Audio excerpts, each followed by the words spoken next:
नमस्कार, पत्रिका टीवी में आपका स्वागत है। मैं हूं निरंजन और आप देख रहे हैं हेलो डॉक्टर। आज हम बात करेंगे कि किस तरह से योग की मदद से हम अपने आप को तंदुरुस्त रख सकते हैं, किस तरह से हम स्वस्थ रह सकते हैं, फिटनेस पा सकते हैं। हमारे आज के जो विशेषज्ञ हैं उनका परिचय आपको दे देते हैं। ओम प्रकाश शर्मा योग एक्सपर्ट हैं और आपको 15 वर्षों से भी अधिक का अनुभव है। आपने योग एवं मेडिटेशन में एमएससी की है और आप अभी योग में पीएचडी भी कर रहे हैं। इसके साथ ही आप उपराष्ट्रपति वेंकैया नायडू और उनके परिवार को योग भी सिखा चुके हैं। तो ओम प्रकाश जी, आपका इस शो में स्वागत है। Thank you. तो योग तो खैर पूरी दुनिया ही अब उसके महत्व को मान रही है और हम अंतर्राष्ट्रीय दिवस भी इसका मनाते हैं। कोरोना के बाद जो इम्यूनिटी बढ़ाने की बात हुई तो उसमें योग को की तरफ भी सबका ध्यान जा रहा है। लेकिन एक सवाल आता है कि योग का असल में महत्व क्या है हमारे शरीर के लिए। मतलब हम योग करते हैं और हमको लगता है कि अब हम फिट हो गए, तो ऐसा क्या होता है कि मतलब या हम इसको रोज करते हैं उस वजह से ये फिटनेस आती है, या क्योंकि इसमें कुछ दवाई तो है नहीं, ये तो हमारे शारीरिक पोस्चर के बारे में होता है कि हम कुछ खास तरह से व्यायाम कर रहे हैं। तो ये बीमारियों से बचाने में किस तरह से काम करता है हमारे शरीर के अंदर। सभी को नमस्कार और सभी भारतवासियों को नव वर्ष की हार्दिक शुभकामनाएं।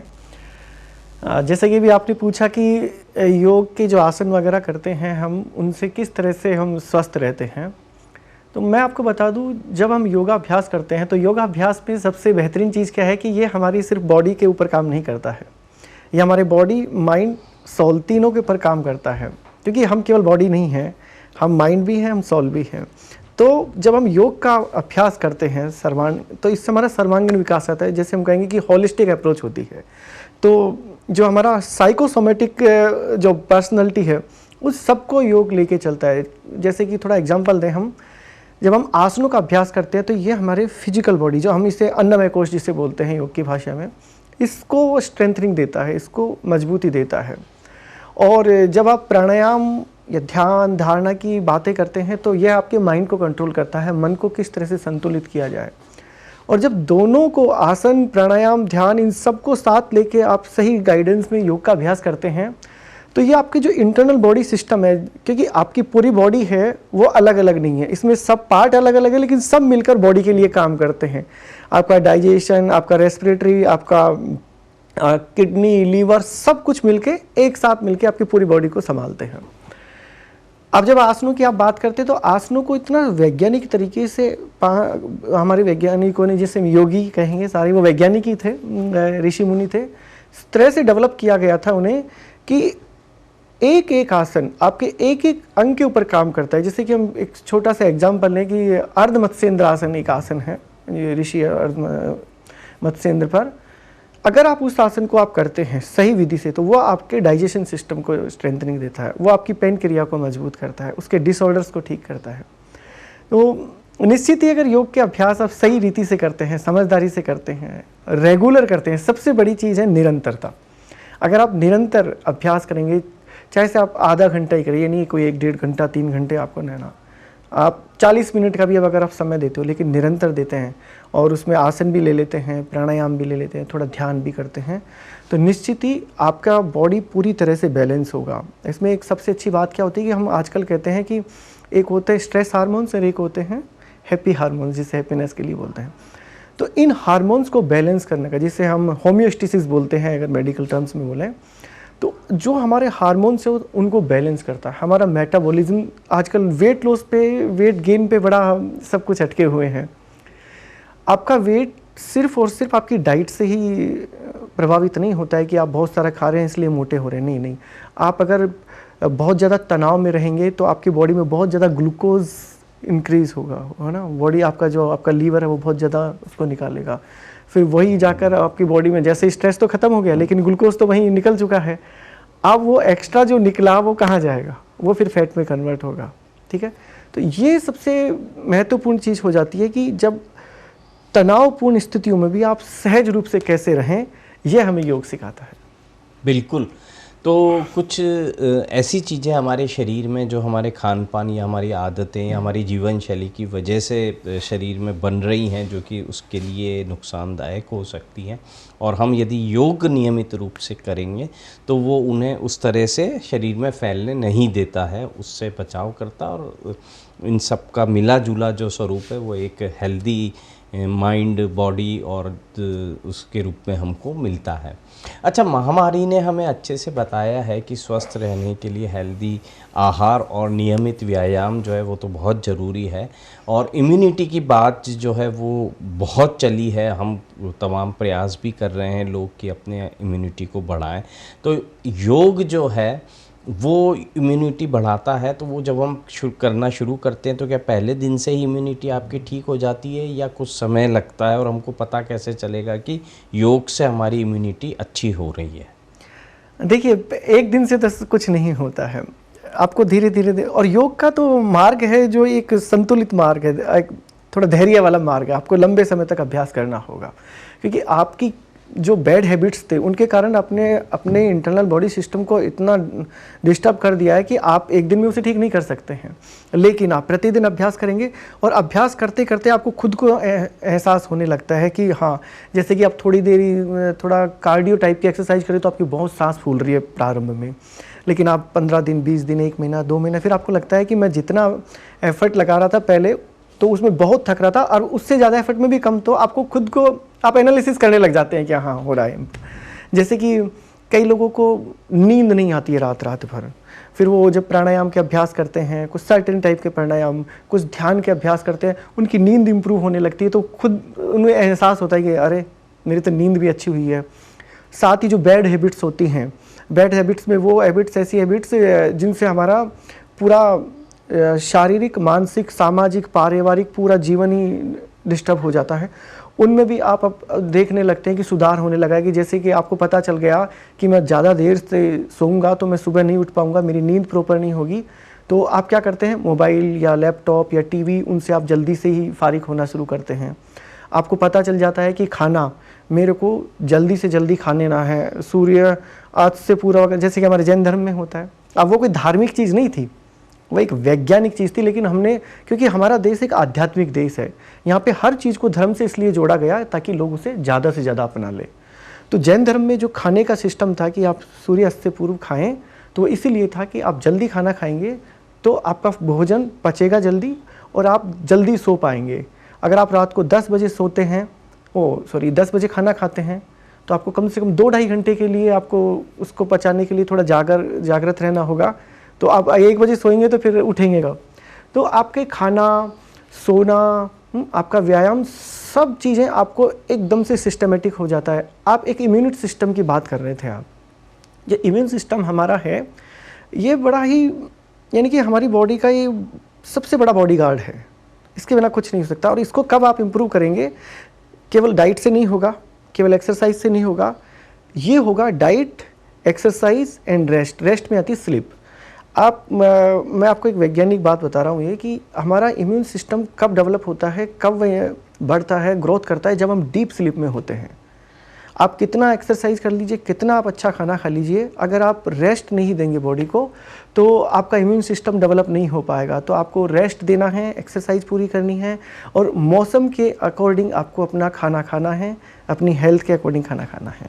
बिल्कुल, तो शरीर को रेस्ट देना बहुत ज़रूरी है, और रात की पर्याप्त नींद जो है उसे सबको लेने की कोशिश करनी चाहिए। और अगले दिन से आप सुबह योग करने की आदत जो है उसको भी अपने जीवन से जोड़ लीजिए, तो फिर हम कई तरह के संक्रमण और बीमारियां और जो आगे जाके गंभीर रूप ले सकती हैं उनसे अपना बचाव कर सकते हैं। हेलो डॉक्टर में अभी समय हो चला एक ब्रेक का। ब्रेक के बाद भी हमारी बातचीत जारी रहेगी। देखते रहिए पत्रिका टीवी।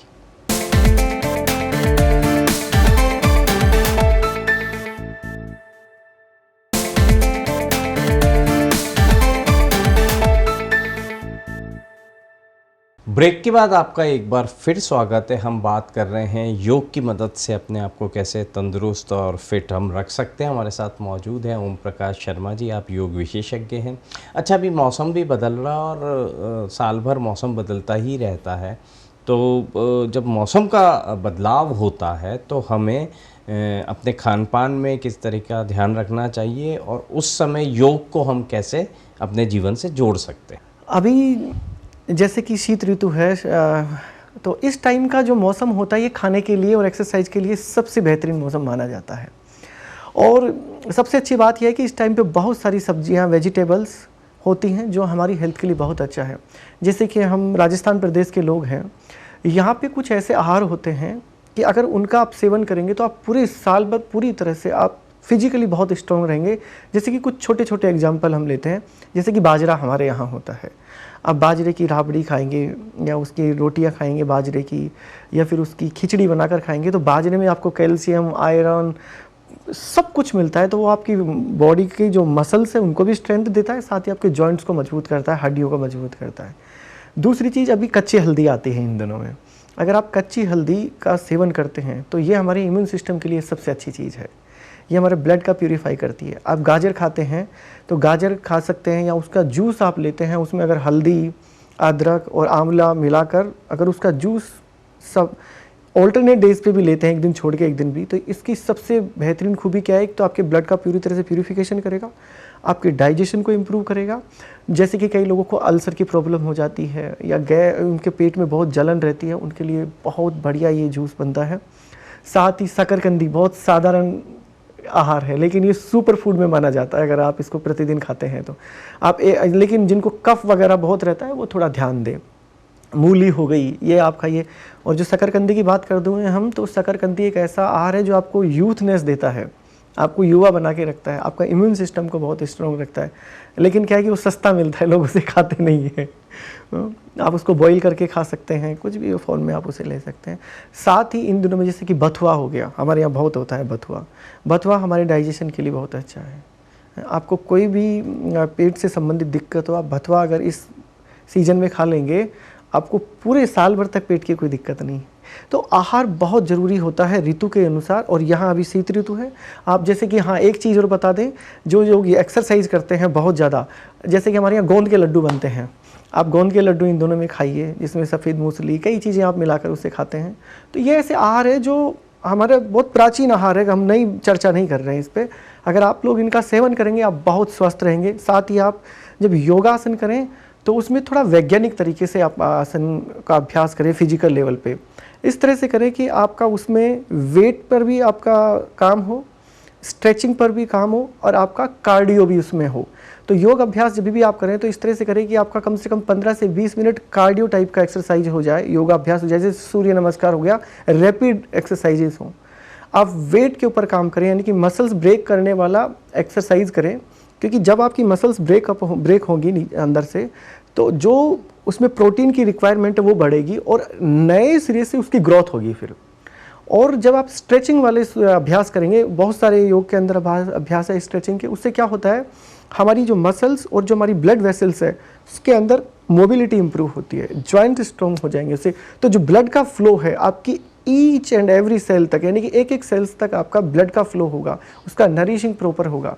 तो इस तरह से अगर आप सही तरीके से योग अभ्यास करते हैं, निश्चित ही आप बहुत हेल्दी रहेंगे। तो योग हम कैसे करें और सही तरीका क्या हो वो तो हम आपसे समझेंगे ही, लेकिन योग शुरू करने के पहले हमें किन किन बातों का ध्यान रखना चाहिए वो यदि आप हमारे दर्शकों को बता दें तो। जैसे कि भाई खाना कितनी देर पहले आपने खा लिया है, या योग करने के बाद आप कितनी देर बाद खा पी सकते हैं, या किन योग से थकान हो रही है और आपको नींद लेने की इच्छा हो रही है, उसका सही समय क्या है, सुबह करें, शाम को करें या रात को भी कर सकते हैं। तो इस तरह की जो बातें हैं वो आप बता सकते हैं। देखिए, योग करने का सबसे जो अच्छा समय है वो है ब्रह्म मुहूर्त। सुबह 4 बजे से लेकर 5-6 बजे तक का समय बहुत अच्छा होता है, क्योंकि उस टाइम पे आपका दिमाग में विचार भी नहीं होते हैं और पेट भी खाली होता है।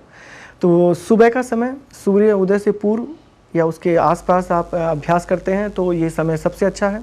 पेट आपका खाली रहे, हवादार जगह हो, आपके कपड़े हल्के फुल्के हो, ऐसी जगह पे अभ्यास ना करें जो बहुत बदबूदार हो, जहाँ पर बहुत अधिक ठंड हो या बहुत अधिक गर्मी हो। ऐसा हो जहाँ पे आप अपने अभ्यास पर ही केंद्रित हो, बाहर का वातावरण आपको परेशान ना करें। तो इस तरह के आप अरेंजमेंट के साथ आप कर सकते हैं। अब आपके पास सुबह समय नहीं है तो आप शाम को भी योगाभ्यास कर सकते हैं। बस ध्यान रखें कि जब आप योगाभ्यास करें तो कम से कम 2.5 से 3 घंटे का अंतराल हो आपके भोजन में और आपके अभ्यास में। और जब आप योग अभ्यास कर लेते तो उसके आधा घंटे बाद या 20 मिनट बाद आप खाना खा सकते हैं।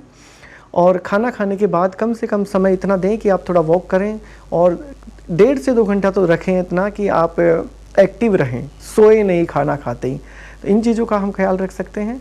और अगर आपको फिर भी कुछ समझ में नहीं आता है तो आप ऐसे कर सकते हैं। अब तो बहुत सारे योगा एक्सपर्ट हो गए हैं, मैं जगह जगह योगा के स्टूडियो भी हैं या आप हॉस्पिटल्स में भी हैं और पर्सनल भी लोग सिखाते हैं। तो आप किसी के गाइडेंस में लेकर उनसे पूछ कर भी आप अपना अभ्यास प्रारंभ कर सकते हैं। तो योग का फ़ायदा तो हमें मिलेगा, लेकिन इसको करने के संबंध में जो सावधानियां हैं और जो जानकारी है वो हमारे पास सही होनी चाहिए। हेलो डॉक्टर में अभी समय हो चला एक ब्रेक का। ब्रेक के बाद भी हमारी बातचीत जारी रहेगी। देखते रहिए पत्रिका टीवी।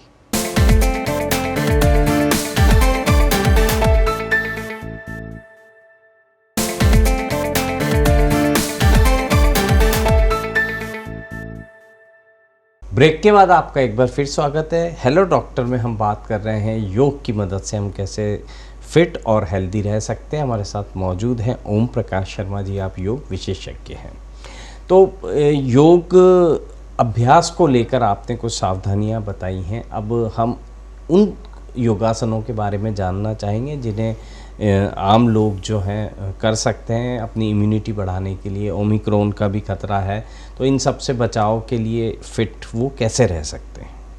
अभी जो नया इसका कोरोना का वेरिएंट आया है ओमिक्रॉन, तो अब जैसे कि हम कोरोना के ऊपर जितनी भी हमें जानकारियाँ मिलनी चाहिए थी, जो साधारणतः मिलनी चाहिए एक आम आदमी को, वो लगभग हमें प्राप्त है।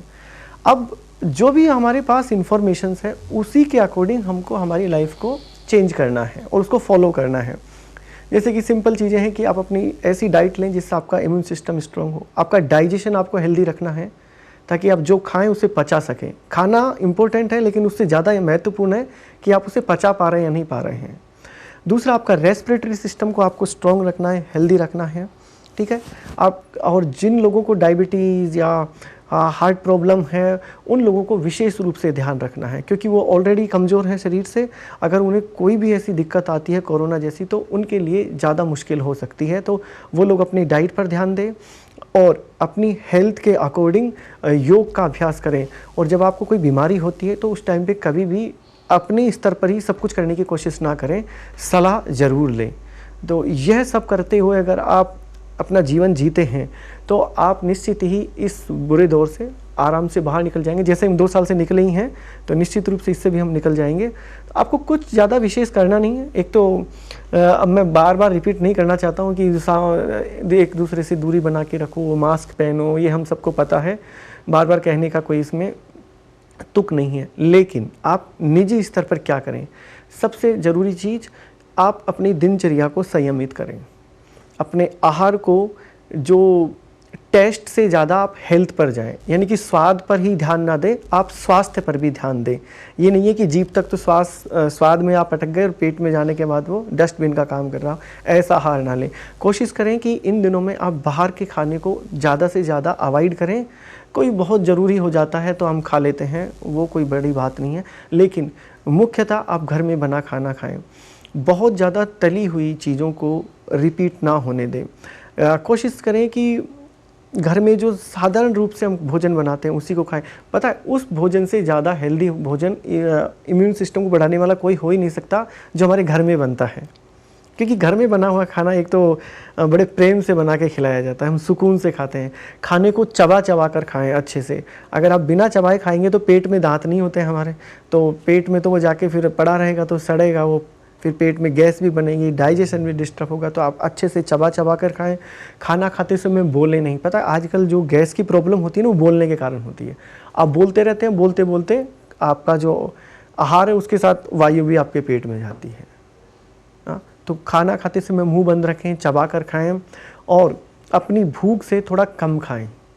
रात का भोजन जल्दी खाएं और शाम को कोशिश करें, आप अगर 35 और 40 की उम्र को क्रॉस कर रहे हैं आप, तो आप अन्न कम से कम खाएं, सब्जियां ज़्यादा लें शाम को, ठीक है, क्योंकि अन्न आप ज़्यादा पचा नहीं सकते, अब आपकी बॉडी स्लो डाउन हो रही है, आपकी एज बढ़ रही है, बॉडी गिर रही है, तो आपको अन्न कम खाना है। तो इस तरह की आप चीज़ें रखें। फ्रूट्स ज़रूर लें, जो सिट्रिक फ्रूट्स होते हैं, जो खट्टे फ्रूट्स होते हैं, जिनमें संतरा है, मौसमी है, पाइनएप्पल है, चीकू हो गया, इन सब आहार को आप ज़रूर लें अपने आहार में, क्योंकि फलों की सबसे खूबसूरती क्या है कि इससे हमको पूरे न्यूट्रिशंस मिलते हैं और ये हमारी बॉडी में क्लेंजिंग का काम करते हैं। तो इससे हमें फाइबर भी मिल जाएगा, विटामिन्स भी मिल जाएंगे, मिनरल्स भी आपको इनसे मिलेंगे। थोड़ा डाइटरी फूड भी लें। जब आप बहुत एक्सरसाइज करते हैं तो बहुत एक्सरसाइज करते समय हमारी बॉडी को प्रोटीन की ज़रूरत होती है, तो थोड़ा प्रोटीन वाला आहार लें। जैसे कि शाकाहारी लोग होते हैं वो मांस वगैरह तो खाते नहीं हैं, तो आप थोड़ा पनीर लें, दालें, सोयाबीन, इन सब चीज़ों का सेवन करें। और हमें बहुत ज़्यादा प्रोटीन की आवश्यकता होती नहीं है जितना कि आजकल बड़ा चढ़ाकर कहा जाता है, क्योंकि आप कोई ओलंपिक के कोई एथलीट तो हो नहीं, आपको तो अपना दैनिक दिनचर्या जीना है। तो आप ये सारी चीज़ें खा के भी अपनी प्रोटीन की रिक्वायरमेंट पूरी कर सकते हैं। योग आपको प्रतिदिन करना ही है। योग कोई एक्सरसाइज फॉर्म नहीं है, ये हमारी एक दिनचर्या है। जैसे हम उठते हैं, खाना खाते हैं, हम काम पर जाते हैं, और अगर हम अच्छे से काम करना चाहते हैं, हम एक हेल्दी लाइफ जीना चाहते हैं, हमारा प्रोफेशन हम अच्छे से करना चाहते हैं, तो उसके लिए ज़रूरी है कि हमारा शरीर स्वस्थ रहे। और शरीर को स्वस्थ रखने में हमारे लिए योग बहुत ही एक महत्वपूर्ण विधा है जो हमें हमारे पुरखों से मिली है। तो आप प्रतिदिन कोशिश करें कि ज़्यादा 1 घंटे भी अगर नहीं कर सकते तो 30 मिनट से 45 मिनट तक आप योग अभ्यास करें। 5 दिन आप योग अभ्यास कर सकते हैं, 1 दिन आप रेस्ट कर सकते हैं, 1 दिन आप अन्य एक्टिविटीज़ कर सकते हैं कि जैसे आप वॉक पे चले गए या कोई स्विमिंग करते हैं या साइकिलिंग करते हैं, तो उसमें एक वेरिएशन आ जाएगा। अब योग के अंदर क्या क्या अभ्यास करें, तो कुछ बेसिक चीज़ों से आप शुरू करें। 4-5 आसनों का जैसे कि मैं यहाँ जिक्र करूँगा कि जिनसे हमारा पूरा ऑल ओवर बॉडी पर फ़र्क पड़ता है। सूर्य नमस्कार एक अभ्यास होता है, उसका अभ्यास आप कर सकते हैं। साथ ही आप पवन मुक्तासन जैसे अभ्यास करेंगे तो उनसे आपका डाइजेशन अच्छा रहेगा, आपके हिप जॉइंट्स स्ट्रॉन्ग रहेंगे, तो आपको चलने फिरने में दिक्कत नहीं होगी। तो इसके अलावा आप सर्वांगासन करेंगे। सर्वांगासन क्या करता है कि आपके ब्लड का सर्कुलेशन रिवर्स करेगा, आपके ब्रेन को ज़्यादा से ज़्यादा ब्लड मिलेगा। साथ ही यह हमारा मेटाबॉलिज्म को बैलेंस करता है, हमारी थायराइड ग्लैंड इससे इफ़ेक्ट होती है। सर्वांगासन करके फिर आप सर्वांगासन का काउंटर पोज आप योग अभ्यास है मत्स्यासन कीजिए। यह हमारी ब्रीदिंग कैपेसिटी इंप्रूव करेगा, हमारा स्पाइन को स्ट्रॉन्ग करेगा, हमारा थायराइड ग्लैंड हेल्दी रहेगा, तो आप ये कर सकते हैं। इसके अलावा आप भुजंगासन कीजिए। भुजंगासन का अभ्यास आपकी चेस्ट यानी कि रेस्पिरेटरी सिस्टम, डाइजेशन सिस्टम और आपका स्पाइन तीनों को हेल्दी रखता है और आपका बॉडी का अलाइनमेंट अच्छा करता है। तो जो अलाइनमेंट डिसऑर्डर के कारण जो हमारी बॉडी में पेन होते हैं, जॉइंट्स पेन होते हैं, वो आप ठीक कर पाएंगे। आप सेतुबंद आसन कीजिए। सेतुबंद आसन आपके थाइस के लिए, आपके हिप जॉइंट्स के लिए, आपके बैक के लिए, स्पाइन के लिए बहुत अच्छा है। यह अभ्यास आप प्रतिदिन अभ्यास में डाल सकते हैं। इसके अलावा बहुत सारे आसन हैं, बस आपको करना क्या है कि शुरुआत में खुद की तरफ से कुछ भी मत कीजिए, एक सिस्टम के साथ कीजिए कि मेरे को 10 मिनट कार्डियो वाला, कम से कम 20 मिनट का होना चाहिए, 10 मिनट तो कम बोले मैंने, 15 से 20 मिनट में कार्डियो वाला योगा अभ्यास करूं, 15 से 20 मिनट में इस तरह का अभ्यास करूं जिससे वेट का ऊपर फर्क पड़े, मेरी मसल्स को मैं ब्रेक कर सकूं और उनको फिर से रीगेन करने के लिए मैं अभ्यास करूं। आप स्ट्रेचिंग्स कीजिए। स्ट्रेचिंग से करना से क्या होगा कि जो हमारी एज बढ़ती है तो हमारी माइक्रो ब्लड वेसल्स होती हैं वो डेड होने लगती हैं या वो स्लो डाउन हो जाती है, तो वह ब्लड का फ्लो ही रुक जाता है। अब एक मैं छोटा सा एक एग्जांपल देता हूँ। जब भी हम थक जाते हैं काम करते हुए तो हम ऑफिस में क्या करते हैं, अंगड़ाई लेते हैं, इस तरह से पूरा स्ट्रेच करते हैं और फिर एकदम से एक फुर्ती सी आ जाती है हमारे अंदर। वो क्यों आती है? क्योंकि हम बैठे बैठे हमारी जो ब्लड था वो मूवमेंट कम हो गया था बॉडी के अंदर, तो बॉडी ने आपको एक इंडिकेशन दिया कि थोड़ा स्ट्रेच करो भैया, देखो फिर एनर्जी आएगी। तो इसी में योग में हम एक आसन करते हैं, उसे बोलते हैं हम ताड़ासन। ये जिनको बीपी की प्रॉब्लम रहती है, अगर वो स्ट्रेचिंग करेंगे, ताड़ासन वगैरह का करेंगे अभ्यास, तो उनका बीपी कंट्रोल में रहने लगेगा। तो आप स्ट्रेचिंग वाले आसन करो, इससे आपके जॉइंट स्ट्रॉन्ग रहेंगे, ठीक है, उनमें मोबिलिटी ज़्यादा रहेगी। उसके अलावा आपकी जो मसल्स हैं उनमें फ्लेक्सिबिलिटी अच्छी हो जाएगी, उसमें हार्डनिंग नहीं रहेगी। और नींद सबसे ज़्यादा ज़रूरी है। अगर आपकी चलो नींद नहीं हो पाती है पूरी, तो आप योग निद्रा का अभ्यास योग में कर सकते हैं। आप शॉर्ट योग निद्रा का अभ्यास करते हैं जो 15-20 मिनट का होता है, उसके आजकल तो आप यूट्यूब पे भी या अदर कोई भी जो प्लेटफॉर्म है सोशल मीडिया का, वहाँ से आप इसको ले सकते हैं या किसी योगा एक्सपर्ट से आप सीख सकते हैं। इसके अलावा आपको जैसे कि कंसंट्रेशन नहीं होता है, क्योंकि आजकल हम तो सारे दिन आजकल मोबाइल, लैपटॉप इनके सामने बैठना पड़ रहा है, ऑनलाइन का अभी समय आ गया है, तो आंखें हमारी किस तरह से स्ट्रेस फ्री रहें। आप योग में एक अभ्यास होता है, उसको बोलते हैं हम त्राटक। आप त्राटक का अभ्यास कर सकते हैं। एक आई कप आता है छोटा सा, 10-20 रुपये का आता है, उससे आप प्रतिदिन अपनी आँखों को धोइए। आप क्रियाएं कीजिए जिसमें कि जल नीति का अभ्यास आपको करना है। जल नीति करेंगे, आपका एक तो साइनस का प्रॉब्लम नहीं होगा, आपको जो हैवीनेस रहती है काम करते करते, क्योंकि हम स्क्रीन के सामने होते हैं तो सबसे ज़्यादा इफेक्ट कहाँ आता है, उसकी वेव्स का हमारे फेस पर आता है। तो आपकी जो हैवीनेस रहती है, आंखों में भारीपन रहता है, वो सब आपको नहीं होगा। नींद आपकी सबसे अच्छी रहेगी। और अपने आप को इतना समय ज़रूर दीजिए कि आप कम से कम 6 से 7 घंटा आप सो सकें। ज़्यादा सोना भी ठीक नहीं है, अगर आप सोएंगे तो फिर काम कब करेंगे। और सुबह का समय जैसे हमने बताया सबसे बेहतरीन है। सुबह आपको समय नहीं मिलता है, आप शाम को योगाभ्यास कीजिए, निरंतर कीजिए। एक श्लोक है पतंजलि योग सूत्र में, सेतु दीर्घकाल नैरंतर्य सत्कार सेवितो दृढ़ भूमि। कोई भी ऐसा अभ्यास जो विश्वास के साथ किया जाए, निरंतर किया जाए और दृढ़ता के साथ किया जाए, तो वह अभ्यास निश्चित ही फलीभूत होता है। अगर इस विश्वास के साथ अगर आप योग अभ्यास करेंगे, आप निश्चित ही अपने शारीरिक, मानसिक, भावनात्मक रूप से पूर्णतः आप स्वस्थ रह सकेंगे। जो कोरोना से जिन लोगों ने रिकवरी किया है, पिछली बार जो लोग इससे संक्रमित हुए थे और वो ठीक हुए हैं, लेकिन आप याद रखिए कि कोरोना होने के बाद आपका शरीर पूर्णतः स्वस्थ नहीं हो पाया था, और वह तभी स्वस्थ होगा पूर्णतः जब आप पूरा ध्यान रखेंगे।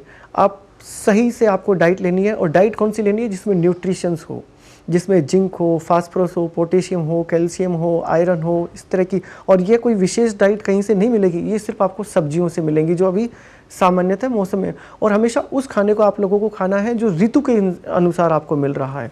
आपको प्रतिदिन जो कोरोना से रिकवरी में होकर आए हैं, प्राणायाम आपको निश्चित ही करना है। प्राणायाम करने से 3 बेनिफिट होंगे। आपका रेस्पिरेटरी सिस्टम स्ट्रांग होगा, दूसरा आपका हार्ट स्ट्रांग होगा, ब्लड सर्कुलेशन पर आप कंट्रोल कर पाएंगे, तीसरा आप मानसिक रूप से मजबूत होंगे, आपके अंदर फियर नहीं होगा। पता है, प्राणायाम हमको फियरलेस करता है। हम अधिकतर बीमारियों से क्यों घिर जाते हैं कि हम डरे हुए रहते हैं। हमारा डर हमें बीमारी से ज़्यादा मारता है। तो आप प्राणायाम करें, थोड़ा ध्यान करें, और योगा अभ्यास के हल्के हल्के अभ्यासों से शुरू करते रहें। और यह मैं विशेष रूप से उन लोगों के लिए बोल रहा हूँ जो कोरोना से रिकवर होकर आए हैं, क्योंकि ज़रूरी नहीं है कि एक बार हो गया तो दोबारा ना हो, संभावनाएं कुछ भी हो सकती है, लेकिन उस संभावना में हम तैयार कितने हैं, उस चीज़ का आप ध्यान रखें। आप निश्चित रूप से हेल्दी जीवन जी सकते हैं। बिल्कुल। तो अपने जीवन में, अपने जीवन शैली में आप योग को जोड़िए, और उसके साथ आहार विहार, ये जितनी भी चीज़ें हैं इनको भी नियमित कीजिए, तो आप स्वस्थ रह पाएंगे। ओम प्रकाश शर्मा जी को हम धन्यवाद कहेंगे, योग संबंधी उपयोगी जानकारी हमारे दर्शकों को दी। हेलो डॉक्टर में आज के लिए बस इतना ही। कल फिर मिलेंगे। देखते रहिए पत्रिका टीवी और रखिए अपनी सेहत का ख्याल। नमस्कार।